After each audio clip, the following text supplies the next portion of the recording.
Hello students, स्वागत है आपका साइंस पार्क 37 यूट्यूब चैनल पर। आज हम आपके लिए लेकर आए हैं 2023 सेट बी। आप इस वीडियो को लास्ट तक देखना और आप अच्छे से तैयारी करना। आज का जो है इसका जो पिछले 2016 से लेकर 2023 के ए सेट तक का जो लिंक है, प्लेलिस्ट का लिंक है, डिस्क्रिप्शन बॉक्स में डाल दिया जाएगा। कोई भी अगर आपको देखनी है तो आप देख सकते हैं, समझ सकते हैं, अच्छे से प्रैक्टिस कर सकते हैं। चलिए देखते हैं अब इसका भौतिक विज्ञान भाग ए। पहला क्वेश्चन देखते हैं। सफ़ेद रंग का 7 रंगों में बंटना कहलाता है। तो विक्षेपण आएगा इसका आंसर, विक्षेपण कहलाता है। विक्षेपण से 7 रंगों में बंट जाता है सूर्य का प्रकाश। दूसरा हमारा सिलेबस में नहीं है। तीसरा देखिए, विद्युत आवेश का एसआई मात्रक क्या है? कूलाम है। अगला क्वेश्चन देखिए, ये भी हमारे सिलेबस में नहीं है। चौथा, पांचवा भी नहीं है। छठा क्वेश्चन देखिए, व्याख्या कीजिए कि ग्रह क्यों नहीं टिमटिमाते। ग्रह के बारे में पूछा गया है, क्यों नहीं टिमटिमाते। ग्रह जो है पृथ्वी के पास होते हैं, इनकी दूरी कम होती है और इनको जो है ग्रहों को विस्तृत स्रोत के रूप में माना जा सकता है। यदि हम ग्रह को बिंदु साइज के अनेक प्रकाश स्रोतों का संग्रह मान लीजिए कि छोटे छोटे बिंदु हैं और बहुत सारे प्रकाश स्रोत हैं, तो इन सभी बिंदु का जो है साइज है कि प्रकाश स्रोतों से हमारे नेत्रों में बिंदु साइज जो प्रकाश स्रोत हैं, इनका जो प्रकाश आएगा हमारे आँखों में, वो उसकी जो मात्रा है उसमें जो परिवर्तन होता है उसका जो औसत मान है वो 0 होगा। इसलिए मतलब ना के बराबर होगा, क्योंकि ये बिंदु साइज के हैं और फिर इनका जो परिवर्तन होता है वो ना के बराबर है, तो हमें टिमटिमाहट भी दिखाई नहीं देगी और इसलिए ग्रह हमें टिमटिमाते हुए दिखाई नहीं देते, क्योंकि ये बहुत पास होते हैं। अगला 7वां क्वेश्चन देखिए, ग्रह वाला 2 नंबर का है ये वाला, और 7वां क्वेश्चन है ये भी 2 नंबर का है, न्यूमेरिकल है। किसी अज्ञात प्रतिरोध के प्रतिरोधकों के सिरों से 12 वोल्ट बैटरी यानी विभवांतर 12 वोल्ट है, संयोजित करने पर परिपथ में 2.5 मिली एम्पियर विद्युत धारा 2.5 मिली एम्पियर है। और तो प्रतिरोधक का प्रतिरोध ज्ञात करना है, कितना है। देखिए ये दिखा रखा है इधर न्यूमेरिकल। वी दे रखा है 12 वोल्ट और आई दे रखा है 2.5 मिली एम्पियर। इसको हम एम्पियर में कन्वर्ट कर लेंगे 10⁻³ से मल्टीप्लाई करके, और प्रतिरोध निकालना है तो फार्मूला R=VI हो जाए, V/I हो जाएगा। और बराबर में क्या हो जाएगा, 12 × 10⁻³ 10 की शक्ति 3 कहाँ से आ गया, ये हमने दो नीचे था 2.5 × 10⁻³ को हम ऊपर ले आए, इसलिए 10 की शक्ति 3 हो जाएगा। फिर इसको हमने हज़ार में कन्वर्ट कर लिया है, तो देखो ये इसका सॉल्यूशन के बाद ये 4800 ओम आ जाएगा। तो प्रतिरोध इसका 4800 ओम होगा। जो है 8वां जो है हमारा ये सिलेबस में नहीं है। 9वां फिर न्यूमेरिकल है।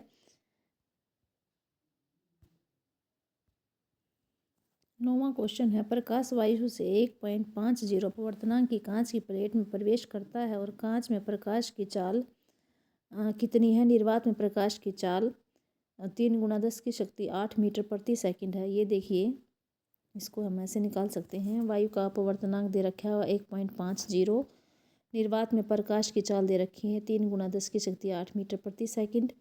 और माध्यम यानी वायु का अपवर्तनांक निकालेंगे तो निर्वात में प्रकाश की चाल बटे कांच में प्रकाश की चाल, तो कांच में प्रकाश की चाल बराबर निर्वात में प्रकाश की चाल बटे में वायु का अपवर्तनांक। निर्वात में प्रकाश की चाल है 3 × 10⁸ और हमारा अपवर्तनांक है 1.50। तो इस तरह से इसको सोल्व करेंगे तो हमारा जो आंसर आ जाएगा, प्रकाश की चाल जो आ जाएगी, कांच में प्रकाश की चाल जो है 2 × 10⁸ मीटर प्रति सेकंड हो गई। देखिए, कांच जो है सघन माध्यम है और निर्वात जो है विरल माध्यम है। विरल माध्यम में 3 × 10⁸ मीटर प्रति सेकंड थी और कांच में आने पर 2 गुना हो गई, यानी कि उससे घट गई। तो इसका मतलब है सघन माध्यम में प्रकाश की चाल घट जाती है। तो इसके बाद जो हमारा क्वेश्चन है, ये जो ऊपर जो हमारा ये 9वां क्वेश्चन है, ये 6 नंबर का है। पहला भाग 2 नंबर का था। अब दूसरा भाग देखिए। कोई वस्तु उत्तर लेंस के मुख्य फोकस F1 तथा 2 F1 के मध्य स्थित है। उस वस्तु के प्रतिबिंब की स्थिति, साइज तथा प्रकृति का रेखा चित्र बनाइए। देखिए, अब वैसे ही हमें पता होना चाहिए कि हमारा जो लेंस है वो क्या है, उत्तर लेंस है, और F1 और 2 F1 के बीच में हमने वस्तु रखी है। ये बात बिल्कुल अच्छे से ध्यान में रखनी है। फिर हमें जो है लेंस को ड्रॉ कर लेना है, और सेंटर में जो है इसका O होता है प्रकाशीय केंद्र, उसमें से एक रेखा खींचनी है जो मुख्य अक्ष होती है। उसी रेखा के ऊपर हमें F1 to F1 स्केल से माप कर इनकी एक दूरी जो है समान होनी चाहिए। O से F1 के बीच में जितनी दूरी है उतनी ही F1 to F1 के बीच में होनी चाहिए। वैसे ही OF2 और इन की दूरी और F2 और 2F2 के बीच की दूरी समान होनी चाहिए। तो हमने वस्तु F1 और 2F1 के बीच में ये भी वस्तु रख दी है। अब इसकी पहली किरण जो है, प्रकाश की किरण जो है, लेंस से टकराई और अपवर्तन के बाद F2 में से गुजर गई। इसी तरह दूसरी जो किरण है A सिरे से निकलकर O में से आ रही है। ये O में से आने वाली, प्रकाशीय केंद्र में से आने वाली प्रकाश की किरण उसी रास्ते वापस चली जाती है, और देखो यहाँ आने के बाद ये आपस में काट रही हैं, और जहाँ ये काटती हैं वहाँ पर जो है प्रतिबिंब बनेगा।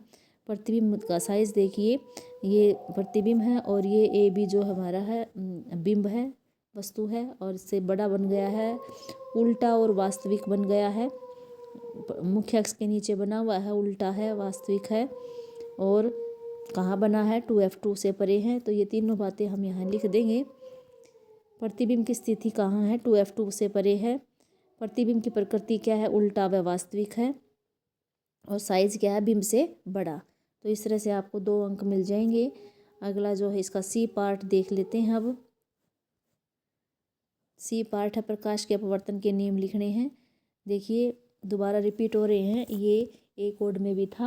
आपतित किरण, अपवर्तित किरण और आपतन बिंदु पर अभिलंब तीनों एक ही तल में होते हैं। दूसरा, प्रकाश के किसी निश्चित रंग तथा निश्चित माध्यमों के युग्म के लिए आपतन कोण की ज्या तथा अपवर्तन कोण की ज्या का अनुपात स्थिर होता है। इसे स्नेल का अपवर्तन का नियम भी कहते हैं। अलग से भी आ सकता है स्नेल का नियम, तो ये दूसरा नियम आपको लिखना है। उसमें sin I अपन sin R is equal to स्थिरांक हो जाएगा। ये 6 नंबर का क्वेश्चन हो गया। आपको या तो ये 3 पार्ट करने हैं। अब अथवा में आगे जो दे रखे हैं 3 पार्ट, वो करने हैं। पहला पार्ट है कि पहले पार्ट के भी 2 भाग हैं। निम्न स्थितियों में प्रयुक्त दर्पण का प्रकार बताइए। किसी वाहन का पार्श्व पक्ष दर्शक दर्पण, इसमें कौन सा जो है दर्पण का इस्तेमाल करते हैं, देखिए। और इनके उत्तर की पुष्टि भी करनी है, भाई क्यों करते हैं। तो देखिए, उत्तल दर्पण का इस्तेमाल करते हैं हम वाहन के पक्ष दर्शक दर्पण के लिए। ये हमेशा, क्योंकि ये उत्तल दर्पण होता है, ये हमेशा छोटा और सीधा प्रतिबिंब बनाता है, और ये बहुत दूर तक के एरिया को छोटा करके दिखा देता है। छोटे से जो है दर्पण में पूरे पीछे का जो सड़क, जो रोड है, उसका पूरा एरिया दिखा देगा। तो इसलिए इसका दृष्टि क्षेत्र भी अधिक होता है, और ये बाहर की ओर वक्रित होते हैं, इसलिए इनका उपयोग वाहनों में पश्च दर्शक दर्पणों के रूप में करते हैं। अगला देखिए, सौर भट्ठी में सौर भट्ठी में किस दर्पण का करेंगे। सौर भट्ठी में हम अवतल दर्पण का उपयोग करते हैं। और अवतल का क्यों करते हैं, क्योंकि सौर भट्ठी में जो है हमें जो सूर्य की किरणें हैं एक बिंदु पर चाहिए, तो अवतल दर्पण जो है सभी सूर्य की किरणों को एक बिंदु पर केंद्रित कर देता है, इसलिए अवतल दर्पण का सौर भट्टियों में इस्तेमाल करते हैं।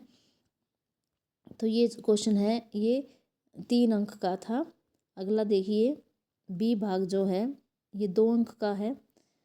कोई वस्तु अवतल दर्पण के वक्रता केंद्र C पर है। उस वस्तु के प्रतिबिंब की स्थिति, साइज तथा रेखा चित्र को बताना है। देख लेते हैं ये वाला। देखो भाई, ये अवतल दर्पण है। अवतल दर्पण ड्रॉ कर लेंगे हम। बीच में P ध्रुव होता है, और यहाँ पर एक मुख्य अक्ष खींच लेंगे। मुख्य अक्ष खींचने के बाद मुख्य अक्ष के ऊपर हम स्केल से P से F के बीच की दूरी मान लीजिए 1 सेंटीमीटर ले रहे हैं, तो F से C के बीच की दूरी भी 1 सेंटीमीटर, यानी P से C के बीच में 2 सेंटीमीटर लेंगे, और F को 1 सेंटीमीटर पर लिख देंगे हम, और फिर सी पर हम वस्तु रख देंगे, ए बी वस्तु सी पर रख दी। तो इसकी जो पहली किरण है, प्रकाश की किरण है, ए सिरे से निकलकर मुख्य अक्ष के जो समानांतर जाती है वो अवतल दर्पण से टकराकर परावर्तन होने के बाद एफ में से गुजर जाएगी, और दूसरी जो किरण है वो एफ में से गुजरेगी पहले, और बाद में अवतल दर्पण में टकराने के बाद में मुख्य अक्ष के समानांतर हो जाती है, और जहाँ ये दोनों रेखाएं काटती हैं वहाँ पर प्रतिबिंब बनता है। देखो प्रतिबिंब कहाँ बना, सी पर ही बना। सी पर जब वस्तु रखते हैं तो सी पर ही प्रतिबिंब बनता है। देखो साइज भी समान है, ए बी का जितना साइज है उतना ए डैश बी डैश का प्रतिबिंब का साइज है, और कहाँ पर बन रहा है, सी पर बन रहा है, और कैसा बन रहा है, प्रकृति कैसी है, देखो उल्टा बन रहा है, मुख्य अक्ष के नीचे बन रहा है, तो ये उल्टा है और वास्तविक है। तो ये हम यहाँ इसको लिख देंगे। प्रतिबिंब की स्थिति कहाँ पर है, सी पर है। प्रतिबिंब का साइज क्या है, बिंब के साइज के समान है। प्रतिबिंब की प्रकृति क्या है, उल्टा और वास्तविक है। तो ये हमारा क्वेश्चन ये हो गया है, 2 नंबर का था। अब अगला दर्पण सूत्र लिखना है। दर्पण सूत्र की ट्रिक बता रखी है। दर्पण प है, दर्पण में प यानी उसके बीच में प्लस आना चाहिए। 1F/F बराबर 1/V प्लस 1/U। तो यहाँ प्लस आ जाएगा तो ये दर्पण सूत्र हो जाएगा, और माइनस आ जाएगा तो ये लेंस सूत्र हो जाएगा। तो इस तरह से आपको ये याद रखना है, दर्पण सूत्र कौन सा है और लेंस सूत्र कौन सा है। अगला अब हमारा रसायन विज्ञान शुरू हो गया है। रसायन विज्ञान में पहला क्वेश्चन है 10वां यानी कि 1 नंबर का। बिना बुझा हुआ चूना का रासायनिक सूत्र बताना है। तो बिना बुझा चूना होता है CaO, कैल्शियम ऑक्साइड। तो पहली ऑप्शन इसका है जो है ए वाला, ये राइट आंसर है इसका। इनमें से कौन सा लवण नहीं है, मीठा सोडा भी लवण है, दावन सोडा भी, नीला थोथा कॉपर सल्फेट होता है, सिरका जो होता है ये लवण नहीं होता। तो इसका जो आंसर है सी ऑप्शन है, सिरका। अगला क्वेश्चन हमारे सिलेबस में नहीं है। अगला है रेडॉक्स अभिक्रिया को उदाहरण सहित समझाइए। वे अभिक्रियाएं जिनमें एक अभिकारक उपचयित होता और दूसरा अभिकारक जो अपचयित होता हो उनको रेडॉक्स अभिक्रिया कहते हैं, यानी उपचयन और अपचयन साथ साथ होता हो। कैसे समझेंगे उपचयन और अपचयन को, देखिए यहाँ अभिक्रिया दिखा रखी है CuO + H2। तीर का निशान, जब इसको हम गर्म करते हैं तो ये कॉपर और पानी बन जाता है। देखिए CuO है, कॉपर ऑक्साइड है, तो इसमें O जो है अभिक्रिया के बाद O हट जाता है, यानी CuO का क्या हो रहा है, अपचयन हो रहा है, जिसमें से ऑक्सीजन हटती है और हाइड्रोजन जुड़ती है, उसका अपचयन होता है। तो कॉपर ऑक्साइड का अपचयन हो रहा है, वो कॉपर में बदल जाता है। हाइड्रोजन देखिए H2O है, ये इसका क्या उत्पाद बनेगा, इसमें पानी ऑक्सीजन ऐड हो जाती है, तो हाइड्रोजन का जो है उपचयन हुआ है। तो इसमें दोनों अभिक्रिया एक साथ हो रही हैं, तो इसलिए ये रेडॉक्स अभिक्रिया है। CuO का अपचयन हो रहा है और H2 का उपचयन हो रहा है, तो ये रेडॉक्स अभिक्रिया हो गई है। 2 नंबर में ये क्वेश्चन था। अगला देखिए, 4 विलन दे रखे ABCD, इनमें इनका pH दे रखा 1, 7, 6 और 13 pH दे रखे हैं। सार्वत्रिक सूचक से इनमें उदासीन, तनु, परबल अम्ल, दुर्बल अम्ल या क्षार बताना है। तो पहले हम इनको लिख लेंगे। विलन ए का pH 1 है, विलन बी का 7 है, विलन सी का 6 pH है, विलन डी का 13 है। इसको ऐसे लिख लेंगे। फिर हमें बताना है, हमें पता है कि जो pH स्केल होता है वो 0 से 14 तक का होता है। 7 pH वाला जो होता है वो उदासीन होता है, तो हमारा विलन बी क्या हो गया, 7 उदासीन वाला हो गया। 7 से कम वाले जो होते हैं वो अम्लीय होते हैं। 0 के आसपास वाले 0, 1, 2 ये हैं परबल अम्ल होते हैं, और जो 7 के पास 6, 5 ये वाले जो हैं दुर्बल अम्ल होते हैं। तो ये देखिए 1 वाला हो गया परबल अम्ल, 0 के पास है, तो ये इधर वाले जो होते परबल होते हैं, और जो 7 के पास है 6 वाला ये दुर्बल अम्ल हो गया। और 7 से ऊपर वाले 14 वाले जो अक्षार होते हैं, जो 7 के आसपास होते हैं वो दुर्बल अक्षार होते हैं, और जो 14 के आसपास 13, 14 वाले होते हैं वो परबल अक्षार होते हैं।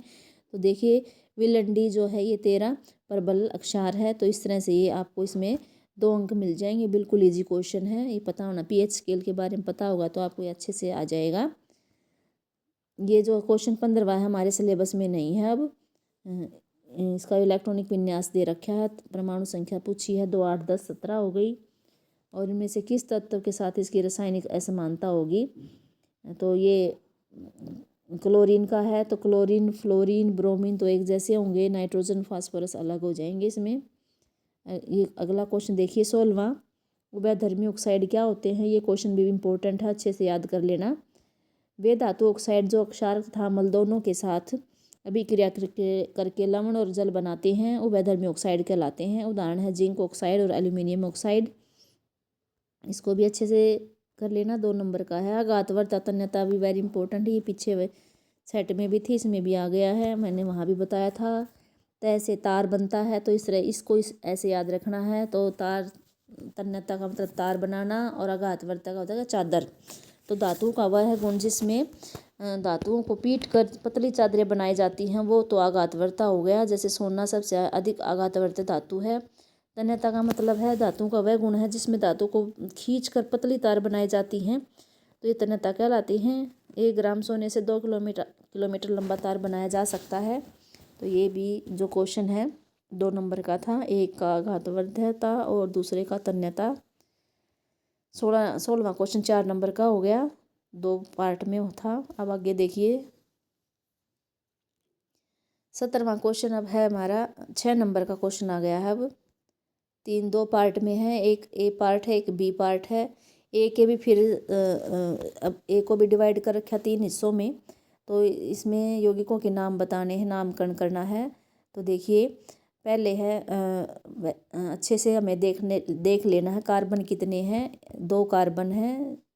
2 कार्बन का मतलब है ये एथेन है। एथेन का मतलब 2 कार्बन। अब प्रकार्यात्मक समूह देखना है कौन सा है, CHO इसमें प्रकार्यात्मक समूह है कि कौन सा है, ये एल्डिहाइड है। एल्डिहाइड का अनुलग्न क्या लगाते हैं, L लगाते हैं।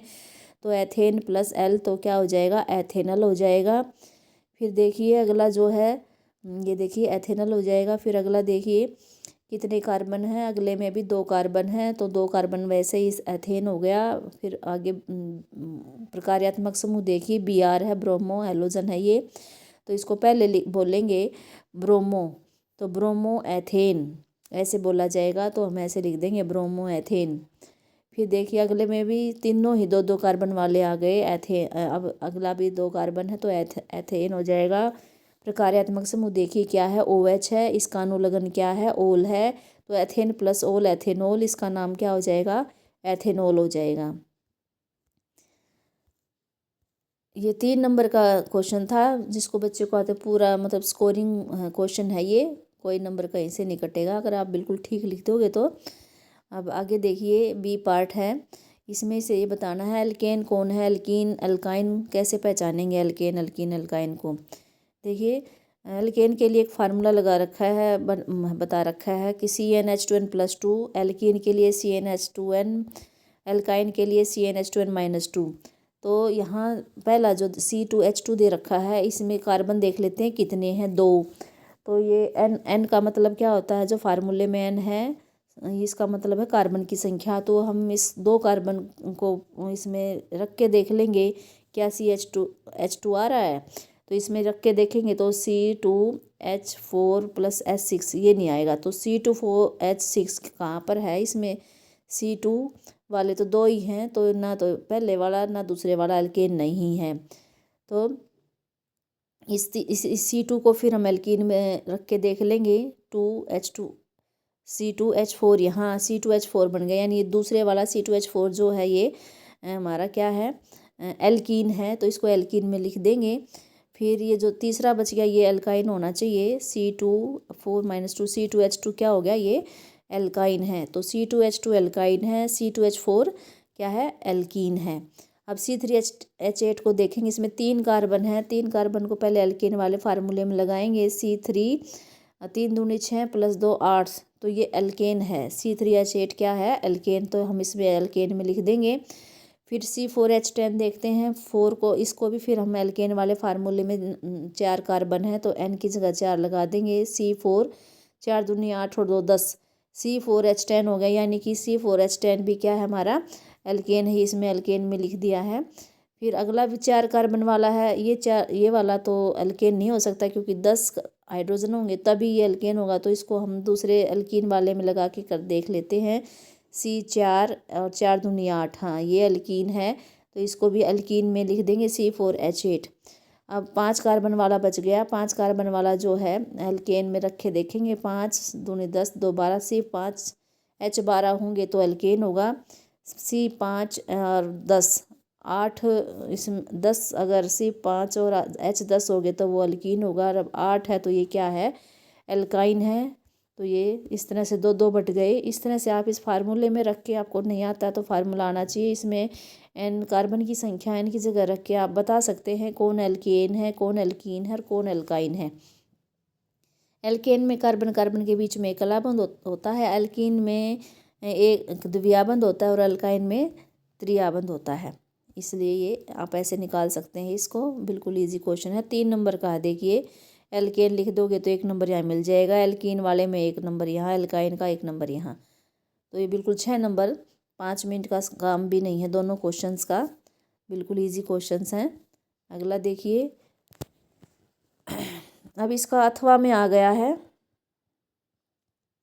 ये 2 क्वेश्चन करना या फिर आगे अब ये करेंगे, ये करना। अब देखिए, अब कार्बन वैसे ही अब इनके नाम लिखने हैं यौगिकों के। देखिए कार्बन कितने हैं गिनिए, 1 2 3। पहले वाले में 3 कार्बन है, 3 कार्बन का मतलब क्या हुआ, प्रोपेन। प्रोपेन है तो इसमें प्रोप लगा लो, एन तो नहीं है क्योंकि इसमें देखो प्रकार्यात्मक समूह देखिए, दूसरा काम हमारा क्या है, प्रकार्यात्मक समूह देखना। इसमें क्या है, सी के बीच में एक त्रिआबंध है, त्रिआबंध वाले क्या होते हैं, अल्काइन होते हैं। तो अल्काइन का जो अनुलग्न होता है वो आइन होता है। तो जैसे प्रोपेन है प्लस आइन तो प्रोपाइन बन जाएगा, एन हट जाएगा, इसका प्रोपाइन, इसका क्या बन जाएगा, प्रोपाइन। प्रोप प्लस आइन प्रोपाइन। अब अगला देखिए, इसमें कितने कार्बन हैं, 1 2 3 कार्बन है इसमें। तो 3 कार्बन वाला, 3 कार्बन है तो 3 कार्बन वाला वैसे ही प्रोप है, फिर से प्रोपेन है जैसे। फिर इसका प्रकार्यात्मक समूह देखिए, प्रकार्यात्मक समूह क्या है, सी द्विआबंध O, डबल O है, H है तो ये कार्बोक्सिलिक अम्ल का है। कार्बोक्सिलिक अम्ल का क्या अनुलग्न क्या होता है, ओइक अम्ल होता है। तो प्रोपेन प्लस ओइक अम्ल क्या बन गया, प्रोपेनोइक अम्ल। ये हमारा प्रोपेनोइक अम्ल हो जाएगा। अगला देखिए, CH3 द्विआबंध OH। अब इसमें कार्बन की संख्या देखिए, सबसे पहले 2 कार्बन है, 2 कार्बन वाले का एथेन होता है, एथ। तो इसमें प्रकार्यात्मक समूह कौन सा है, CHO है। CHO कौन होता है, एल्डिहाइड, और एल्डिहाइड के लिए अनुलग्न क्या है, L है। तो एथेन प्लस L एथेनल, ये एथेनल हो जाएगा। तो ये 3 नाम ऐसे लिखने हैं, ऐसे तैयारी करने हैं आपको। फिर ये ए भाग में तो ये 3 थे, अब बी भाग में ये क्वेश्चन दे रखा है। बी के 2 पार्ट बना रखे हैं, पहला 2 का है और ये दूसरा है 1 का। तो पहला है प्रतिस्थापन अभिक्रिया का उदाहरण सहित वर्णन करना है। देखिए प्रतिस्थापन अभिक्रिया, ये भी बहुत इंपॉर्टेंट अभिक्रिया है, बहुत बार पूछी गई है। प्रतिस्थापन अभिक्रिया क्या होती है, संतृप्त हाइड्रोकार्बन, जिसमें संतृप्त कौन से होते हैं, एल्केन वाले होते हैं, जिसमें कार्बन कार्बन के बीच में कलाबंध होता है। अगर उसमें उसको सूर्य के प्रकाश की उपस्थिति में, उसमें क्लोरीन की उपस्थिति में अभिक्रिया करवाते हैं तो जो हाइड्रोकार्बन का जो हाइड्रोजन है वो एक एक करके हट जाता है और उसकी जगह क्लोरीन जुड़ता जाता है, क्लोरीन आता जाता है। तो इस अभिक्रिया को क्या बोलते हैं, प्रतिस्थापन अभिक्रिया। ये देखिए मैथेन है, ये संतृप्त हाइड्रोकार्बन है। तो इसके पास 4 हाइड्रोजन हैं, क्लोरीन से अभिक्रिया करवाई किसकी उपस्थिति में, सूर्य के प्रकाश में। तो क्या होगा, जो एक हाइड्रोजन हट जाएगा तो CH3 रह जाएंगे हाइड्रोजन, और एक हाइड्रोजन जो हटा है उसकी जगह क्या आ जाएगा, क्लोरीन। देखिए CH3Cl आ जाएगा, H4 थे तो H3 रह गए और एक H की जगह Cl आ गया, और क्या रह गया, एक H यहाँ निकल गया। 2 क्लोरीन थी, 2 क्लोरीन से 1 क्लोरीन तो यहाँ ऐड हो गई CH4 में, और 1 क्लोरीन H के साथ आ गई, तो ये CH3Cl प्लस HCl। इस तरह से ये जो है आगे भी हो सकती है अभिक्रिया। अगर हम क्लोरोमेथेन को फिर दोबारा से ये क्लोरीन ऐड करते हैं तो अगली बार जो है CH2Cl2 बन जाएगा, फिर आगे और करते हैं तो फिर CHCl3 बन जाएगा, और लास्ट में CCl4 कार्बन टेट्राक्लोराइड बन जाएगा। इस तरह से ये 3-4 अभिक्रिया होती हैं, तब जब तक होती रहेगी जब तक कि इसके सारे हाइड्रोजन को क्लोरीन प्रतिस्थापित ना कर दे, इसलिए इसको क्या बोलते हैं, प्रतिस्थापन अभिक्रिया बोलते हैं। अगला क्या है, ब्यूटेन का संरचनात्मक सूत्र लिखना है। ब्यूटेन क्या है, एल्केन है, एल्केन यानी कि इनमें एक कलाबंध है, और ब्यूट माने 4 कार्बन है, ब्यूट आ गया तो क्या है, मतलब 4 कार्बन है। हम 4 कार्बन को ऐसे सीधा रख लेंगे, श्रृंखला बना लेंगे, और फिर जो है इनके जो है इनके चारों तरफ क्या लगा देंगे, हाइड्रोजन लगा देंगे। देखो ये सब के, तो यहाँ C4 क्या हो गया, H10 हो गए, ये ब्यूटेन हो गया। तो आप इस तरह लिख देंगे तो 1 नंबर आपको पूरा मिल जाएगा। C4H10 इसका आणविक सूत्र हो जाएगा। तो ये क्वेश्चन हमारा अथवा वाला भी हो गया। जो आपको आसान लगे वो अच्छे से कर देना, बिल्कुल स्कोरिंग क्वेश्चन है ये। अब हमारा जीव विज्ञान स्टार्ट हो गया है। जीव विज्ञान में पहला प्रश्न 18वां क्वेश्चन है, पुनरुद्ध भवन किस में पाया जाता है, हाइड्रा प्लेनेरिया दोनों में ही पाया जाता है। पुनरुद्ध भवन का मतलब क्या है, इनका कोई भी हिस्सा जो है कट फट जाता है तो वो अपना दोबारा से विकसित कर लेता है उस हिस्से को। तो ये A B दोनों आ जाएंगे, इसमें C ऑप्शन ठीक है इसका। पक्षी किसके बहुत निकट से संबंध रखते हैं। अब ये अपने सिलेबस में नहीं है, सरीसृप के उसमें से रखते हैं संबंध। अगला क्वेश्चन है, निम्न में से कौन प्रथम पोष स्तर से संबंधित है। ये भी हमारे पर्यावरण में से हर बार ये क्वेश्चन हर एक सेट में आ रहा है, और इसमें बच्चे कंफ्यूज भी हो जाते हैं और ठीक भी क्वेश्चन को नहीं कर पाते। तो हमेशा ये याद रखना है, पौधे हमेशा पहले पोष स्तर पर आते हैं। पौधों को खाने वाले हैं प्राथमिक उपभोक्ता, वो दूसरे पोष स्तर पर आते हैं। और प्राथमिक उपभोक्ता को खाने वाले द्वितीयक उपभोक्ता तीसरे पोष स्तर पर आते हैं। तीसरों को खाने वाले को जो है अगले उपभोक्ता हैं वो तृतीय पोष स्तर पर आते हैं, तीसरे चौथे ऐसे ऐसे ये। तो ये जो प्राथमिक उपभोक्ता है ये दूसरे पोष स्तर पर आ रहा है, द्वितीयक है ये तीसरे पे आ रहा है, तृतीयक है चौथे पे आ रहा है। तो इसका राइट आंसर है डी, इनमें से कोई नहीं पहले पे आएंगे उत्पादक पौधे, वो है ही नहीं इसमें, इसलिए डी ऑप्शन इसका है राइट आंसर है। मानव का वैज्ञानिक नाम अब हमारे सिलेबस में नहीं है, होमो सेपियंस होता है। तो आगे चलिए, अब 22वां क्वेश्चन आ गया है, ये 1 नंबर का है। अपघटक की भूमिका बतानी है। अपघटक सूक्ष्म जीव होते हैं, कवक या जीवाणु जो होते हैं ये अपमार्जक होते हैं।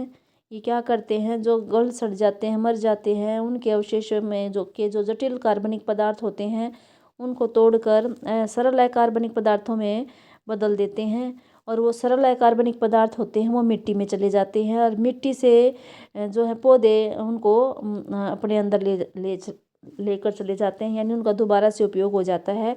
तो इस तरह से अपघटक क्या करते हैं, एक तरह से सफाई का काम करते हैं। जो गल सड़ जाते हैं, जो मर जाते हैं, डेड बॉडी होती हैं जो जंगलों में या इधर उधर है, उनको उनके जटिल कार्बनिक पदार्थों को वो तोड़कर अकार्बनिक पदार्थों में तोड़ देते हैं और वो मिट्टी में चले जाएंगे और वो दोबारा से पौधे उनको इस्तेमाल कर लेते हैं। तो ये 1 नंबर का क्वेश्चन है। तंत्रिका कोशिका का नामांकित चित्र देखिए 2 नंबर में आया है, बिल्कुल ईजी है, आप ऐसे ड्रॉ कर सकते हैं। ये ऊपर जो है केंद्रक दिखा रखा है, ये द्रुमिका काय है, ये कोशिका काय, बीच में केंद्रक के पास जो ये क्या है कोशिका काय है। फिर ये द्रुमिका है, द्रुमिका के बाद ये देखिए तंत्रिकाक्ष है। जो छोटे प्रवर्ध हैं वो तो हैं कोशिका, ये द्रुमिका है, और जो लंबा एक प्रवर्ध नीचे तक आ गया है ये तंत्रिकाक्ष होता है। तंत्रिकाक्ष के देखो आगे तंत्रिका का अंतिम सिरा है, तो आप ये 2-3 नाम लिख दोगे तो आपको, और डायग्राम बिल्कुल ईजी है, आप ड्रॉ कर दोगे तो आपको 2 अंक मिल जाएंगे न्यूरॉन तंत्रिका कोशिका का। अगला क्वेश्चन देखिए, उस क्रियाविधि का नाम लिखिए जिसके द्वारा हार्मोन का स्रावण परिशुद्ध मात्रा में होता है। यानी परिशुद्ध का मतलब, क्वेश्चन को समझिए पहले। क्वेश्चन क्या है कि जैसे हमारे अंदर हार्मोन निकलते हैं और वो जितने हमें ज़रूरत होते हैं वो उतनी ही मात्रा में निकलते हैं, तो ऐसा कैसे होता है, कम ज़्यादा क्यों नहीं होता। श्रावण परिशुद्ध मात्रा में जितना हमें चाहिए उतनी मात्रा में कैसे निकलते हैं, एक उदाहरण द्वारा समझाना है। देखिए ये वो उस विधि का नाम है जिसके द्वारा ये परिशुद्ध मात्रा में निकलते हैं, पुनर्भरण क्रिया विधि, इंग्लिश में फीडबैक मैकेनिज्म बोलते हैं। पुनर्भरण क्रिया विधि होती है। उदाहरण के लिए, अगर हमारे रुधिर में शर्करा का स्तर बढ़ जाता है, यानी ज़्यादा शर्करा हो जाती है, शुगर ज़्यादा होता है ब्लड में, तो अग्नाशय की कोशिका है उसको पता चल जाता है कि भाई हाँ भाई रुधिर में शर्करा का लेवल बढ़ गया है, तो क्या करता है वो इंसुलिन हार्मोन का स्रावण कर देता है, और जब रुधिर में शर्करा का स्तर कम हो जाता है तो वापस से वो इंसुलिन का स्रावण कम कर देता है। तो ये इसी को पुनर्भरण क्रिया विधि कहते हैं। यानी कि वो शर्करा का स्तर ही ये बता रहा है कि अब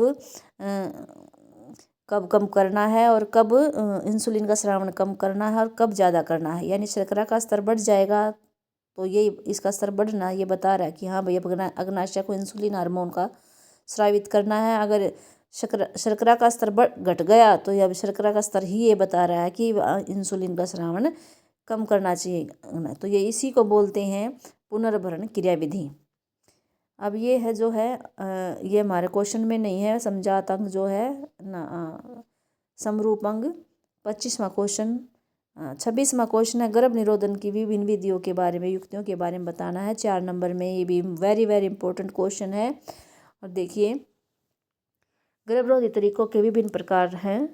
यांत्रिक अवरोध है, शिश्न को ढकने वाले कंडोम है या योनि में रखने वाली अनेक युक्तियों का उपयोग किया जा सकता है जिससे शुक्राणु अंड कोशिका तक न पहुंच सके, यानी शुक्राणु और अंडाणु का निषेचन होने से बचाने के लिए करना है। दूसरा है हार्मोन संतुलन में परिवर्तन करके, इसके लिए दवाई गोली के रूप में ली जाती है। इससे अंड का मोचन नहीं होता और ना ही निषेचन हो पाता है। यानी जो गोली है अंडा परिपक्व तो हो जाता है लेकिन उसका वो मोचन रिलीज नहीं हो पाएगा। तो रिलीज नहीं होगा तो शुक्राणु से उसका संलयन भी नहीं होगा, निषेचन भी नहीं होगा, तो गर्भ भी नहीं ठहरेगा। तीसरा है लूप या कॉपर टी को गर्भाशय में स्थापित करके भी ये कर सकते हैं, गर्भरोधी तरीका है ये भी। चौथा है शल्य क्रिया तकनीक द्वारा यानी ऑपरेशन द्वारा, ये नर और मादा दो पुरुष और स्त्री दोनों में कर सकते हैं। पुरुष की जो शुक्रवाहिकाएँ होती हैं उनको अवरुद्ध कर देते हैं ताकि शुक्राणु का स्थानांतरण ना हो सके।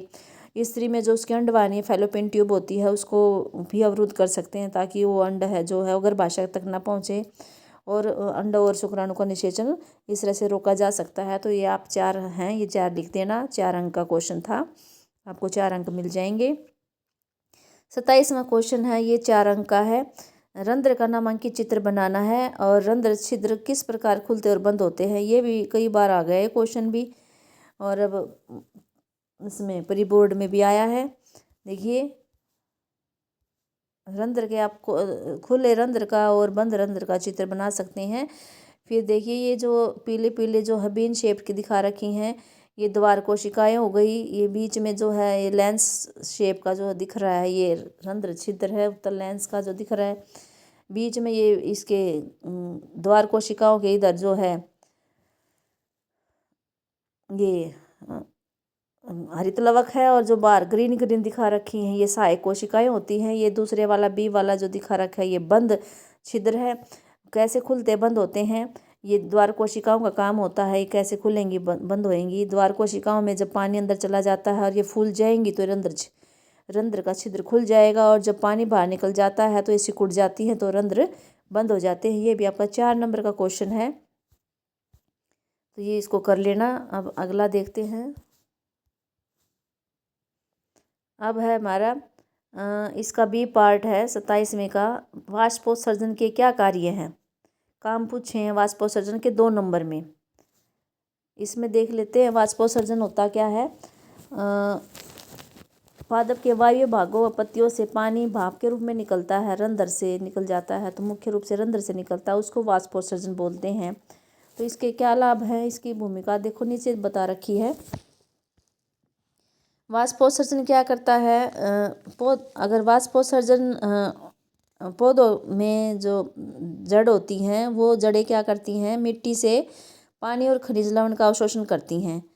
अगर ये वाष्पोत्सर्जन नहीं होगा तो वो कर्षण बल जो होता है, एक खिंचाव होता है, वो नहीं बनेगा और जो जाइलम है ये जो है इसको ऊपर तक नहीं पहुंचा पाएगा पानी और खनिज लवण को। और पानी और खनिज लवण जब ऊपर नहीं पहुंचेगा तो पौधे की जो है वृद्धि रुक जाएगी। और ये ताप को भी नियंत्रित करने में सहायक होता है वाष्पोत्सर्जन।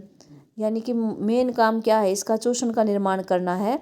जैसे जल के अणुओं को कोशिका से वाष्पन एक चूषण उत्पन्न करेगा और चूषण के कारण ही जाइलम पानी को ऊपर खींचेगा और वो चूषण बल नहीं होगा तो पौधे में पानी खनिज लवण भी नहीं आएंगे और ताप को नियंत्रित करने में सहायक, क्योंकि पानी जब भाप के रूप में निकलता है तो पौधे के आसपास गर्मियों में खड़े होते हैं तो वहाँ से ठंडक महसूस होती है, और ठंडक इसके वाष्पोत्सर्जन के कारण ही होती है। तो ये आप इसमें 2 नंबर में भूमिका लिख सकते हैं। अगला जो क्वेश्चन है, या तो आपको ये 2 भाग करने हैं, रंध्र वाला या वाष्पोत्सर्जन वाला, या फिर आपको इसके अथवा में एक और क्वेश्चन दे रखा है वो करना है, आहार नाल में भोजन पचाने के लिए विभिन्न पाचक एंजाइमों के कार्य लिखने हैं, या 6 नंबर में है। यानी कि कौन कौन से एंजाइम हैं जो भोजन को पचाने में हमारे सहायता करते हैं। इसके लिए देखिए, मानव में पाचन क्रिया के बारे में ये अंतर्ग्रहण 5 स्टेप हैं: पाचन, अवशोषण, स्वांगीकरण, बहिक्षेपण। तो पहला जो मुख गुहा में कौन सा एंजाइम निकलता है, मुख गुहा में भी हमें पता होना चाहिए। जो हमारी लाला ग्रंथियों से निकलता है, लार से निकलता है, वो क्या है, एंजाइम है अमीलेज, इसको टायरिन भी बोलते हैं। ये अमीलेज एंजाइम क्या करता है, कार्बोहाइड्रेट को शर्करा में तोड़ देता है। कार्बोहाइड्रेट जटिल होती है और शर्करा सरल होती है, तो सरल शर्करा में तोड़ देता है। तो फिर अमाशय है। अमाशय में क्या होता है, जठर ग्रंथियाँ होती हैं, उनसे क्या निकलता है, उसमें से 3 चीज़ें निकलती हैं। हाइड्रोक्लोरिक अम्ल है जो माध्यम को अम्लीय बनाएगा। पेप्सिन एंजाइम है जो प्रोटीन का पाचन करेगा, उसके लिए अम्लीय माध्यम जरूरी है। प्रोटीन, ये जो है पेप्सिन एंजाइम जो है प्रोटीन को जो है अम्लीय माध्यम में ही पचाता है, नहीं तो ये काम नहीं करेगा, अम्लीय माध्यम नहीं होगा तो। और श्लेष्मा जो है वो अमाशय की आंतरिक भित्ति की है जो है अम्ल से रक्षा करेगा। अब 2 एंजाइम हो गए हैं हमारा, अमीलेज एंजाइम और ट्रिप्सिन एंजाइम। अब आगे शुद्धांतर में देखिए, शुद्धांतर में क्या होता है, कार्बोहाइड्रेट, प्रोटीन और वसा का पूरी तरह से पाचन हो जाता है। यहाँ पर जो है पाचन किस माध्यम में होगा, यहाँ पर अक्षारीय माध्यम में होता है, क्योंकि जो है अमाशय से भोजन है वो अम्लीय होता है, और वो जब यहाँ आता है तो अम्लीय माध्यम में कोई भी जो है एंजाइम काम नहीं करेगा। तो माध्यम को अक्षारीय बनाने के लिए जो है ये कर्त से पित्त रस निकलता है, वो पित्त रस क्या करेगा, माध्यम को अक्षारीय बना देगा। और दूसरा काम क्या करता है, वो वसा का एमल्सीकरण कर देता है। अग्नाशय से जो निकलता है रस, उसमें ट्रिप्सिन एंजाइम होता है और लाइपेज एंजाइम भी होता है। ट्रिप्सिन एंजाइम क्या करेगा, प्रोटीन का पाचन कर देगा, और लाइपेज एंजाइम वसा का कर देगा, जो उस वसा का करेगा जिसका इमल्सीकरण हो चुका है। इमल्सीकृत वसा पर ही लाइपेज अच्छे से काम कर पाएगा। और कुछ ग्रंथियाँ शुद्धांतर की भित्ति में भी होती हैं, वो भी आंतररस स्रावित करती हैं, उनमें भी कुछ एंजाइम होते हैं जो कि प्रोटीन को अमीनोमल में, और जटिल कार्बोहाइड्रेट को ग्लूकोज में, और वसा को वसामल और ग्लिसरॉल में बदल देते हैं। तो आपको ये बातें लिखनी है। बस एंजाइम के बारे में ही पूछा गया है, तो एंजाइम के बारे में इतना ही लिखना है। विभिन्न पाचक एंजाइम के कार्य लिखने हैं, और सारा लिखना चाहो तो आप सारा भी लिख सकते हैं। 6 नंबर का क्वेश्चन है। फिर आगे शुद्धांतर के बारे में बता रखा है, उसके दीर्घरोम होते हैं, वो दीर्घरोम पर रुधिरवाहिकाओं का जाल होता है जो भोजन को अवशोषित करके और प्रत्येक कोशिकाओं तक पहुंचाते हैं। अब वहाँ पर समांगीकरण है, यानी कि वो उसको यूज करके ऊर्जा बना लेंगे, नए उत्तकों और पुराने उत्तकों की मरम्मत करने में सहायता करेंगे।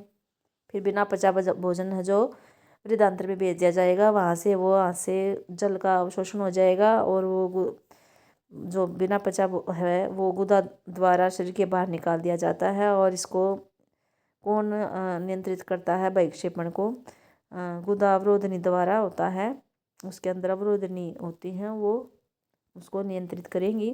तो ये हमारा जो है कंप्लीट हो गया है क्वेश्चन पेपर 2023 का सेट भी। और आपको अगर वीडियो पसंद आ रही है तो लाइक करें, चैनल पर नए हैं तो सब्सक्राइब करें, कमेंट करें। अगर कोई भी डाउट है तो ज़रूर कमेंट करें, और शेयर करें ज़्यादा से ज़्यादा 10वीं क्लास के विद्यार्थियों को, ताकि वो मार्च में होने वाली परीक्षा को में अच्छे अंक हासिल कर सकें। और लेटेस्ट अपडेट के लिए नोटिफिकेशन आइकन दबाइए, ताकि आपको अगली वीडियो का लिंक मिल सके। अब हम मिल देंगे अगली वीडियो में 2023 के सेट सी में। तब तक धन्यवाद। वीडियो देखिए ध्यान से।